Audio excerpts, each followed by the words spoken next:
কি ভয় পেয়ে গেলেন? ভয় পাবেন না।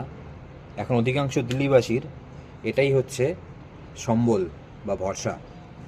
আর একটা খুব ডিস্টার্বিং আপডেট যেটা আসছে ইথিওপিয়া থেকে।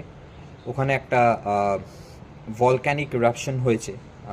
সেই কারণে সেখানকার যে দূষিত বাতাস সেটা আস্তে আস্তে নর্দার্ন ইন্ডিয়ার দিকে ধেয়ে আসছে। And according to the latest source, সেটা এই মুহূর্তে অলরেডি পাঞ্জাব এবং লুধিয়ানা এইসব জায়গায় পৌঁছে গেছে।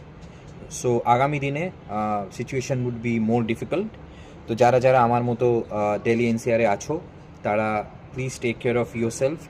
Using this mask is very essential now. আমরা জানি এই হ্যাবিটটা আমাদের আস্তে আস্তে চলে গেছে আফটার কোভিড, বাট সিচুয়েশন এই মুহূর্তে দিল্লি এনসিআর এবং সাবার্বস এটাই ডিমান্ড করছে যে যখনই রাস্তায় বেরো তখনই মাস্কটা পরে বেরো। আর এটা হেল্প করবে। আর বাড়িতে যাদের যাদের বয়স্ক লোক আছে, বাবা মা দাদু দিদা যারা এনসিআরে আছে, তাদের স্পেশালি টেক কেয়ার করো। বাড়িতে একটা এয়ার পিউরিফায়ার ইজ ম্যান্ডেটরি, সেটা নেওয়ার ব্যবস্থা করো এবং আস্তে আস্তে জিনিসটাকে কন্ট্রোল করার চেষ্টা করো। এটা এখন চলবে, এটা মোটামুটি 6-8 মাস চলবে।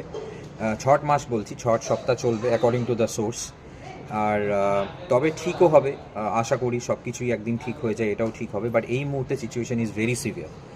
তো I request and urge everybody to follow the rules, wear mask, আর বাড়িতে air purifier is a must, আর বয়স্ক এবং বাচ্চাদের স্পেশাল কেয়ার। এইটুকুই বলার ছিল। Very very concerning situation, and everybody, I wish you safety and recover well in this situation. Thank you.